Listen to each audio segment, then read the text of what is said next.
Olá pessoal, hoje nós vamos meditar a paixão de nosso Senhor Jesus Cristo com a ajuda de um grande amigo, Santo Afonso Maria de Ligório, e nesse livrinho aqui chamado A Prática do Amor a Jesus Cristo. Bom pessoal, bem no iniciozinho, no primeiro capítulo, Santo Afonso ele vai falar a respeito justamente de nosso Senhor Jesus Cristo, que deve ser amado, mas mais ainda, ele merece ser amável, porque ele é amável. E ele nos mostrou, o tamanho do seu amor a nós, precisamente na cruz.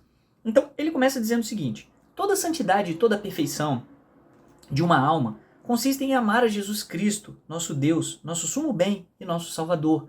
Quem me ama, disse o próprio Jesus, será amado pelo meu eterno Pai. E agora muita atenção aqui, hein, pessoal. Alguns, disse São Francisco de Sales, colocam a perfeição na austeridade da vida. Outros colocam a perfeição na oração, achando que a oração já realiza a perfeição. Outros na frequência dos sacramentos, achando que com isso eles já realizam a perfeição da vida cristã. Outros nas esmolas. Mas todos se enganam. A perfeição está em amar a Deus de todo o coração. E isso não é automático por essas práticas, Elas favorecem, mas não é automático. Você pode fazer muito bem essas coisas sem amar a Deus de todo o coração, mesmo com todas as missas diárias, mesmo com confissão frequente, mesmo com oração do texto. Então quando alguém fala para você, olha, o caminho do cristianismo é isso, oração diária, texto diário, missa diária, confissão frequente. É nisso que consiste o cristianismo. Não, é em amar a Deus sobre todas as coisas. E essas são boas ferramentas, mas elas não necessariamente realizam esse amor a Deus sobre todas as coisas, e é isso que a gente precisa aprender, para ser bons cristãos e não simplesmente cristãos fariseus. Então, pessoal, seguindo aqui, com tudo isso, o que Santo Afonso aqui disse? Ele disse que Deus, então, deve ser amado para a nossa salvação. Por outro lado, Deus não só deve ser amado, mas ele também merece ser amado. Por quê? Porque ele é amável. E ele vai dizer, acaso Deus não merece todo o nosso amor? Ele nos amou desde toda a eternidade. Eu te amei com amor eterno, vai dizer nosso bom Deus por meio do profeta Jeremias. E aí, isso se dá de que modo? Deus, depois de tê-lo dado, de tê-lo dotado, o homem, de uma alma com potência, a sua imagem, de memória, intelecto e vontade, e de um corpo com sentidos, criou também para ele o céu, a terra e tantas outras coisas, todas por amor do homem.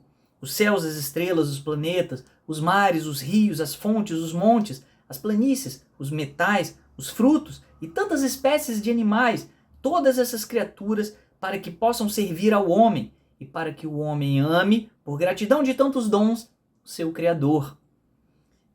Santo Agostinho dizia: quantas coisas eu vejo no céu e na terra, e todas me falam e me exortam a amar-vos, porque todas me dizem que vós, por amor de mim, as haveis feito.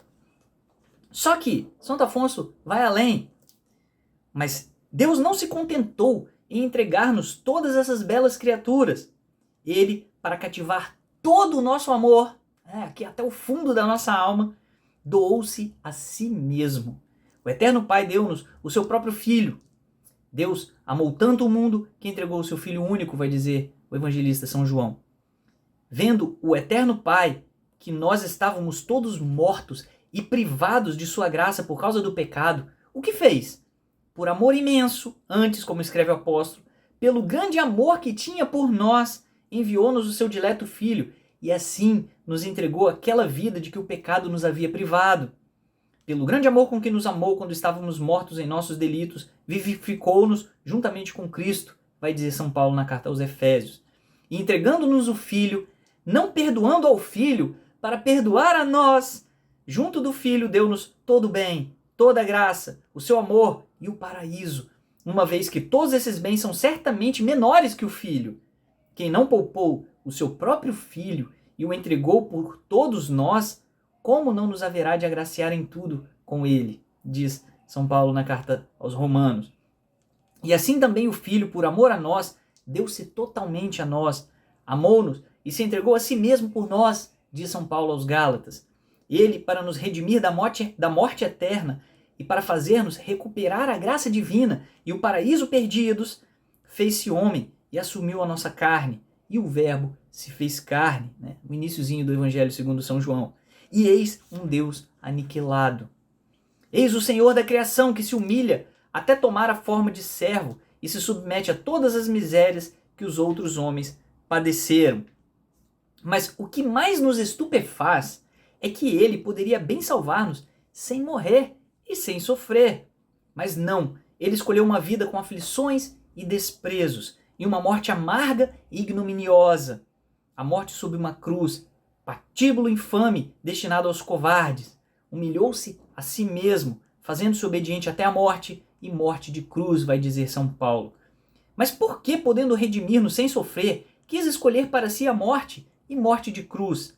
Para demonstrar-nos o amor que tinha por nós. Amou-nos e se entregou a si mesmo por nós, vai dizer São Paulo.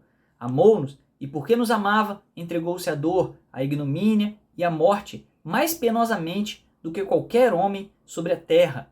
Assim dizia aquele que grandemente amava Cristo, que é São Paulo. O amor de Cristo nos impele. E quis dizer o apóstolo que não tanto aquilo que sofreu Jesus Cristo, mas quanto amor ele nos demonstrou em sofrer por nós, obriga-nos e quase que nos constrange a amá-lo. E por isso São João, falando sobre aquela noite na qual Jesus iniciou a sua paixão, escreveu: sabendo Jesus que chegara a sua hora de passar deste mundo para o Pai, tendo amado os seus que estavam no mundo, amou-os até o fim. E aí vai dizer Santo Afonso: nós vimos a própria sabedoria feita como que insensata pelo grande amor que tinha pelos homens.